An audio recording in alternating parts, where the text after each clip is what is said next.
Hi everyone, wait. I need to get comfortable.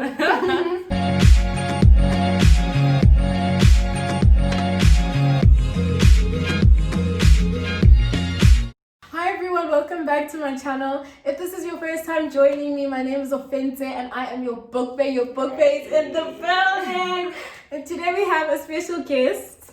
Oh, should I introduce myself? Introduce yourself, special guest. Hello, I'm Harriet. I don't know, what should I tell them? Who are you? What do you do? And then, like, if you had a superpower, what would it be? Okay. I'm Harriet. I'm currently doing my master's in English literature. And if I had a superpower, I guess it would be to escape the male gaze, which is something that we can never actually achieve. Oh, that's relevant. That's because what we're discussing today. So, Harriet and I are very good friends. We go way back. Like high school homies. So, how did we meet, Harriet? I guess we can tell the story together. How did we meet? In high school? Okay, no, because we knew each other before then. Yeah. We met in grade 7 when I came to the school. Yeah. I was the new girl, I guess. Yeah. So that's how we met the first time, but we weren't really friends up until, so that was grade 7. Legit, the last year of high school we became friends. The last term. The last final 3 months we became homies, which was insane. We missed out on so much time. Yeah. So I think we became friends. We kind of bonded over something that we both thought was kind of fishy. And they were like, oh, you think that too, me too. Yeah. And then we were just like, nah, this is my homie, whatever. And then we went to first year. Yeah, we went to university together. For a year. I used to sleep on her floor after a night. I just remember I used to come to your flat and sleep on your floor. Literally, we used to do everything. We were talking about earlier how we used to drink rosé. That was our drink. Yeah. Okay, you get the rosé. Yeah, and it was all this sweet rosé, so it always tasted like juice. The Robertson sweet rosé. Yeah. Okay, but anyway, so now we found ourselves here. So Harriet is modest. She's actually right now, one of the reasons that I wanted her on my channel is that she's a master's student, master's candidate. What do they call you guys? I don't know. Master's candidate. Yeah, I guess so. Master's candidate. On the internet, that's what Finalist. Exactly.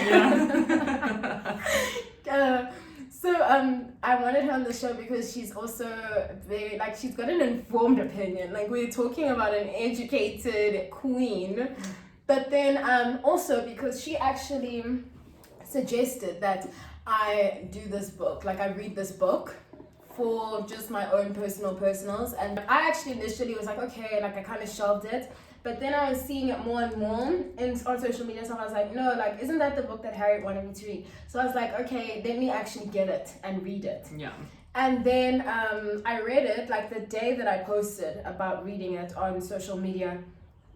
And everyone was like, wow, you're reading this book, and I was like, okay, let me actually read this book because everybody is really, it's topical and stuff like that. So it's called Women Don't Owe You Pretty by Florence Given. And what kind of, what is the genre? What would you say, self-help? It is kind of self-help. It's self-help feminist. Well, it says on the back feminism and gender studies, which is my thing. I actually forgot to mention I'm doing my master's in gender studies. I'm trying to hype you up, come on. I'm actually doing my master's fully in gender studies on female representation in fantasy fiction. So it's this was at my, I saw it and I was like, oh my gosh, I have to read this book. And I'm so glad. This book is my Bible now. It changed my freaking life. Okay, well, I have to admit that I DNF'd this book, as in I did not finish this book. So it's on page, I even lost my bookmark. But, oh yeah, 184, and the book has 222 pages. So I'm just gonna I went I skimmed through the rest of the book. I didn't read it with actual word for word. I just kind of picked up on various thingies. But this discussion is just gonna be about broadly what we've taken from the book, things that made us think about the book. This intro has literally been so long. I know. You can cut it. Things that we've learned from the book and how we thought about different things because of the book, and yeah. So I don't know if you want to start, Harriet, just tell me, what is one of the things that you've taken from this book that you'd want to discuss further? Okay, I actually want to speak about how I found this book, because I feel that's the thing. So I was listening to a podcast, and the podcast is called Adulting. And Florence Given was on the podcast, and she was basically talking about like boundaries and setting boundaries and how important it is to set boundaries, like for yourself and obviously for the people around you. And then I started doing more research on her. And I ordered this book, and I got it at 4:30 in the afternoon, and I finished reading it at 10:30 in the evening. Like, I read this book. Like, my soul needed this book. Like, this book came to me, and I'm so glad I found it. You are literally getting emotional. This is the one. Yeah, so the thing, in general, like, and she actually says in the book, like, she wished that she'd had this book when she was younger to, like, you know, hit her on the head and realize. And I feel like the main thing that I took away from this book is just how empowered I can be as a woman navigating, I don't know, today's spaces. Okay. Yeah, because, I think it gave me permission to take up space, which I think I've always struggled with in life. Okay. And this one actually, like, since reading this book, I was like, I texted my friend, and I was like, while I was reading, I was like, this book is gonna make me delete Tinder, and I did. And I'm like, so happy. Anytime someone tells me I'm on Tinder, I'm like, cut the cameras. And I'm genuinely like, I'm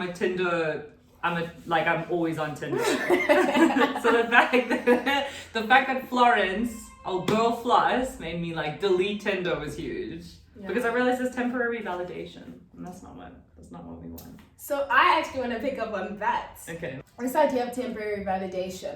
We're actually speaking to, when you step out, I was speaking to Harriet's roommate about just this idea of like what lockdown actually did, like why it was actually good for, like, we're still in lockdown, but like why like hard lockdown was good for us in like a few ways. And like I was thinking about how like it gave me distance from a lot of things that I thought that I actually needed, like that validated me. So like I think that like in the last like 6 months, and this video is gonna get personal. In the last 6 months or like year, I realized like a lot of things that I thought that like would last longer just didn't, right? Like I have changed so much because I had distance from things that formulated part of like a lot of my life and living. And I realized that I used a lot of things to distract myself from, so I would pour a lot of energy into external things or external people, like whether it's friends or like people I'm dating or whatever, instead of actually focusing that energy on myself. And then I also started reading more about boundaries. So that's like the biggest thing that has been affirming the conversations that I've been having in my head. Like I wouldn't say like it was toxic, because I would kind of give the love or the validation that I wanted to other people and invest in other people because I needed that from myself. Yeah. But like it would be like a cycle. So I expect to like give it to Harriet and then get it back from Harriet. Yes, that's exactly it. Yeah. Instead of actually being like, okay, give it to yourself from the beginning. Yeah. Like, what do you mean? And also, like, at what cost? That's what I kind of learned. Because especially, like, I feel like I have struggled with codependency issues in the past. This was another thing that the podcast grabbed my attention, is because, like, Florence was talking about, like, just how to get over codependency and just how to set the boundaries and stuff. And I realized that a lot of my codependency issues just stem from me trying to, just seek validation in other people instead of validating myself and going internally and going, actually just being here, like with yourself and being like, okay, what do I need and what does that mean? Like, and how can I teach this person that I love to love me properly, in a way, if that makes sense? Because if you don't set those boundaries, if you don't sit with your friend and go, yo, I didn't like when you did that, they're not gonna know. They're just living their life and you're living your life. And that's also a big thing she says, like, instead of resenting your friend quietly or someone that you need to speak to quietly, like actually sit down with them and say, hey, I didn't like when you did that. And then that actually but our friendship has always been so good with that. We actually always sit down and like, hey, I did not like when you did that. Remember our fight at the chicken licking? That whole fight at the chicken licking one. Was like, But we got over it very quickly. No, I think that I was thinking about this actually as I was on the drive down here. I was like, okay, how have we actually been friends for so long? I think it's mostly because I've probably like never said anything to somebody else about Harriet that I wouldn't say to her face. And if I had said it to someone, like if it's like I actually had this conversation with someone and I realized that, oh, I actually don't like it when Harriet does this, I can actually text her or phone her and tell her. But it doesn't always have to be like a sit down, okay, friend, I have to tell you something. No, sometimes I could just make a joke about it. She gets it. Yeah. She'll be like, oh, okay. She's actually, because like that just hearing each other in the ways that you communicate, I think it's important because obviously we've definitely had like our challenges. Like that at the time when I also fought, it was the same night, the on-class night, and I was like, I don't want to be here. Yes. And Harriet was like, I'm staying. Yeah. So in a way but that's also, this can bring us to the whole entire privilege thing. So I fight it on classes because I took offense to a bar that she specifically told me she did not want to go to because you felt very out of place there and you felt like there were some like kind of prejudice kind of vibes. Just for context, like we'll just say with our chest, it's fine. Like it was a very Afrikaans space in Pretoria. Yeah. So if you understand South African history, that type of thing, there's like, I mean, I think the world is still very racially charged. So that environment and then mixed with alcohol, I didn't feel safe in that space at all. And I had communicated it a lot to Harriet. I did not listen to you and I'm sorry I didn't listen to you. Yeah. But it brings us to the whole privilege thing. I wasn't checking my privilege because as a white woman, I was very comfortable in that bar because I was like, well, whatever. And I didn't actually think about how you would feel as a person of color in that bar. She just felt like, she's being I was just like, well, I want to do what I want to do and, you know, whatever. But I didn't actually like sit back and be like, hey. But now, because of the book, I can check my privilege because there's legit a chapter called Check Your Privilege. So, and it actually lists, it has lists on cisgender privilege, white race, ethnicity, and culture privilege, male passing privilege, straight privilege, non-disabled privilege, class and financial privilege. And there's a lot of privilege. Like I think also another thing that she discussed but she didn't actually include in one of those lists is pretty privilege. So this idea of like if you look a certain way or you present as a femme body that is maybe skinny, white, whatever, you might have additional privileges over other people. So that's all about how much your proximity to whiteness in a certain particular way is, right? The way that satisfies the male gaze. Yes. So do we want to talk about the male gaze a bit?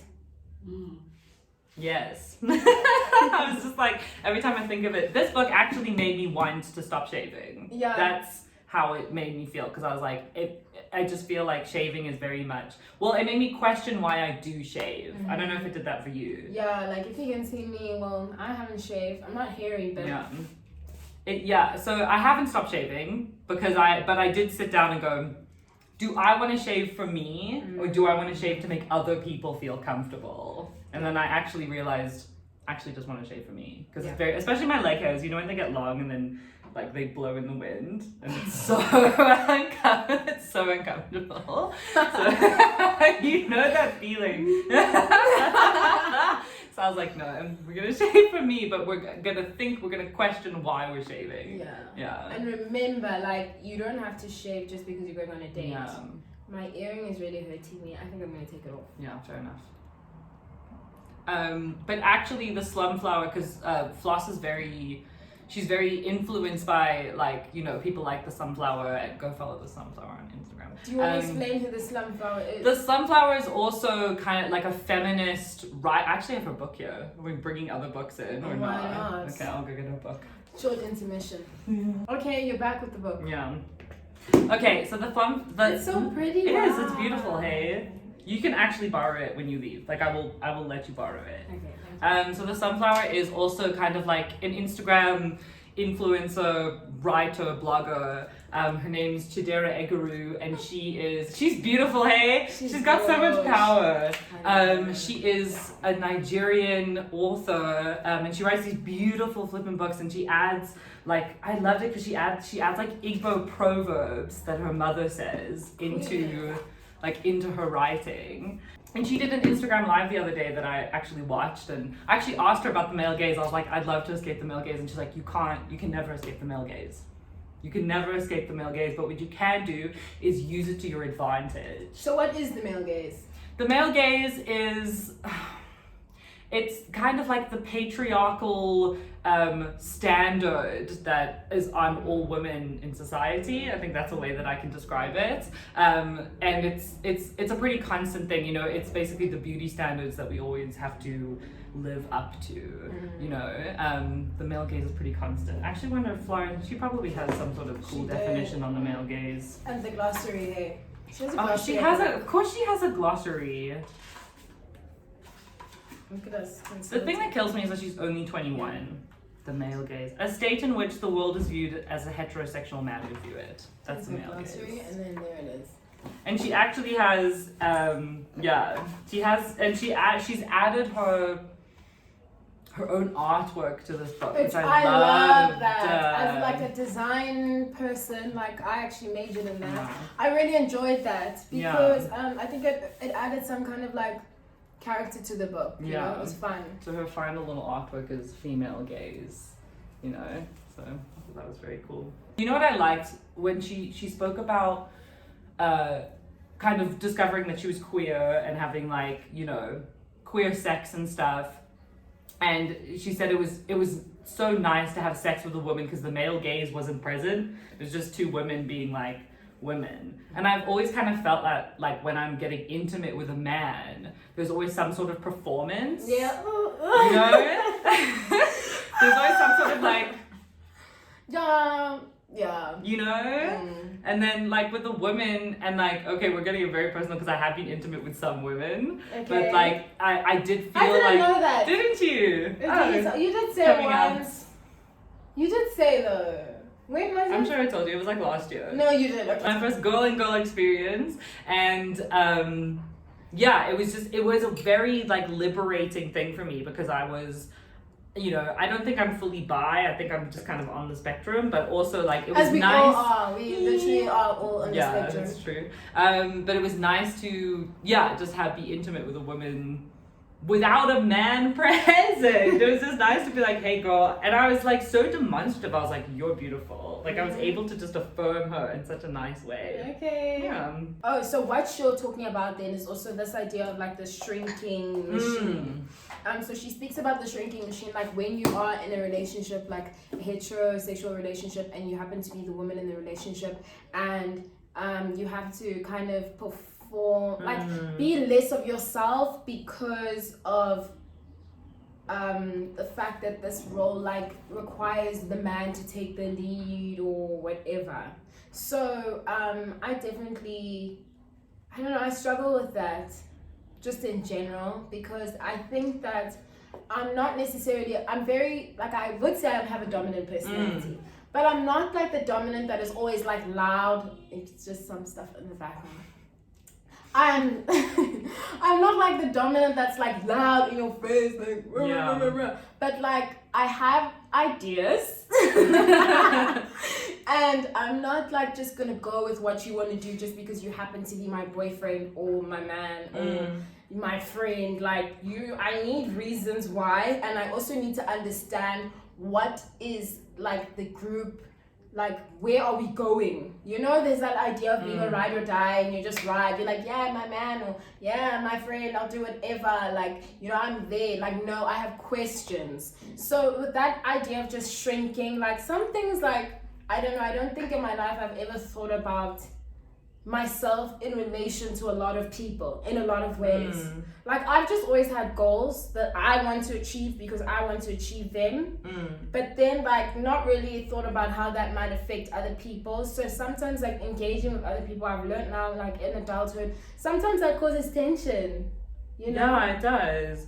I've always found like I have been put through the shrinking machine. Yeah. Like I do really feel like in a lot of, and this is what made me realize I just need to stop dating for a while, because I just realized in a lot of my relationships with other men, I did find myself just naturally falling back into that subservient role and not questioning anything, which has led me to like be in relationships with narcissists and gaslighters and, you know, really toxic characters.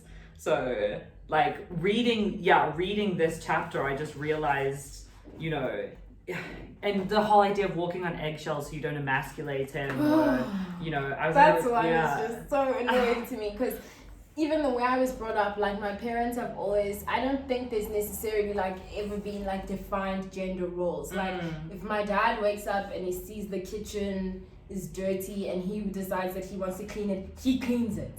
If my mom decides that she wants to connect the TV, I don't know, she does it. You know what I mean? It's not like it's time, this role is for, no, it's never really been like that. So I struggle sometimes to kind of consolidate gender roles in real life, because that's just not how I was ever brought up. I actually dated a guy this year who said he likes living with his girlfriends, but he'll pay all of the rent, and in return she must do the cooking and the cleaning. And he told me that, and I was like, I don't think this is gonna work out. I don't think this is. And I actually sort of tested with him. This man doesn't know how to make a toasted cheese. Like how? No, he was like, I'm hungry. So I was like, well, we have toasted cheeses, and he's like, okay, cool. And I was like, but you're gonna make it because I'm not hungry, so you make it. And I think he did that thing that some men do where they purposefully like mess things up so that the woman has to come and fix it. Well, I don't know. He like drowned his bread in butter, and it was just soaking, and he was trying to fry it, and the bread was soggy, and he was like, babe, why is the bread not frying? And I was like, do you not know what was the plan here? So I of course got up and made him a toasted cheese. And I looked at that and I was like, Harriet, do you want to spend the rest of your life with a man who doesn't know how to make a toasted cheese and expects you to do it for him? No. So I broke up with him. I'm literally disgusted. See, I just don't. But like honestly though, even in life, I've never been much of a dater. Like you know that. Yeah. I'm just not like, I don't know. And I think this is a part of it. Like when it's like I'm supposed to do like wifey duties, I just don't want to, and I just don't. But also because I think that I don't think I've actually ever met someone that I like that much. I just get, okay, so before this book, because now this book has changed my life and I'm a completely different person. So we'll say B before. Yeah, before book, B, okay, no, we can't pronounce it. BF, before Florence. Okay. I definitely seeked, all my validation came from men. I know that. Like, I know a lot of my validation came from men, and that's why I kind of found myself kind of falling into these unproductive relationships. But Harriet, I don't think all your validation came from men. But a lot of it. Like even a lot like of in my high school though, because Harriet, you've always been like such an overachiever. Like we you. were both like in leadership in matric. Harriet, we were also both in public speaking. You've got colors. You've actually achieved so much. Thank you. Things that men, you're a 2-time graduate, going on the third. I'm just gassing up. So those are all things that like you've accomplished. They do validate me, I suppose. But they don't necessarily. I don't know, in a way I always just felt like I wasn't complete if I wasn't in a relationship or there wasn't a man paying attention to me. And it's always been that way. Like I remember going out when we were like 15 and we met a group of guys and they all asked for our numbers, but then the guys only texted my 2 friends and they didn't text me. And just crying about it. And also like I just feel like that was so unhealthy because I can't control who validates me. Like I have to validate myself. You know, but that's how I found myself in these relationships, and also just the whole shrinking machine treading on eggshell thing because I didn't want to lose that validation. Yeah, you'll do anything. Because you got it. I have it now. I don't want to get rid of it. So I'm getting triggered. So I really had to sit down and go, okay, which is why I deleted Tinder because it's temporary validation. So when she spoke about that thing of temporary validation, that rocked me. Yeah. Because like I think that so maybe interactions with men have been possibly based on that idea of temporary validation. Like you're like the just crumbs. right. Yeah. You're going through something and you just need that boost quick. So then like you just kind of like look at what's like around you and you just take what you can get without acknowledging. Now that comes from two things. It's this thing of seeking validation, but also another aspect of it is kind of, I forget now what I was gonna say. Seeking validation, but also being in a space where you want, like you're just in a low space for that moment, because like life, you know, emotionally, life is like this. So when you're in a more difficult time in your life and then someone's like, hey, I'm showing you attention, and it's like, oh, okay, so I'm insecure or I'm like unsure about certain things, but like here's this temporary ego boost and whatever. Yeah. But what you're not realizing, like if that person is also coming and like leaving crumbs, you are that for each other. Yes. So I'm like trying to, hey Harriet, you know, but like, and I'm a guy or someone that you would want to date. Yeah. And then I come and I'm like, just, you know, okay, I'm having a rough day. Let me just like text this girl that I got her number the other day. Then I text you and I'm like, hey, you know, what's up? And then you say to me like, hey, whatever, and you also in kind of like a low thing. Yeah. Now we're both vibrating on that low frequency and kind of giving each other what we want. Low frequency, but it's not. Yeah, it's temporary. It's not sustainable. So the next day, tomorrow, when I'm like, oh hey, I got a promotion and I'm feeling good, I don't have time for Harriet now because I'm feeling good. Like she was there because I felt low in that moment. Yeah. She now has no purpose unless like the next time when I'm feeling that way. Yeah. So that's not a sustainable thing. Like I always ask myself, are you texting this person or engaging with this person because you feel sad right now? Or like at your happiest, like the best thing just happened to you, do you want to share it with this person? Yeah, you do have to you do have to ask that. I need to find my phone. Oh, there she is. Florence has taken over my life, but I have her as my wallpaper. I don't know, can you see it? No, you can't see it. Kinda. Okay, well it says, me and Shur are watching you lower your standards because you're bored, stop it. And there's her and there's Shur like in the background, like, and she's staring at me. So every time I open like my phone, it's Florence Given going, are you bored? Are you lowering your standards? I'm like, no, Florence, I'm not. Sorry. What would Florence do? Oh, yeah, honestly, what would Florence Given do? My roommates are very bored of me hearing me say that. I'm like, what would you do? Let me consult this book.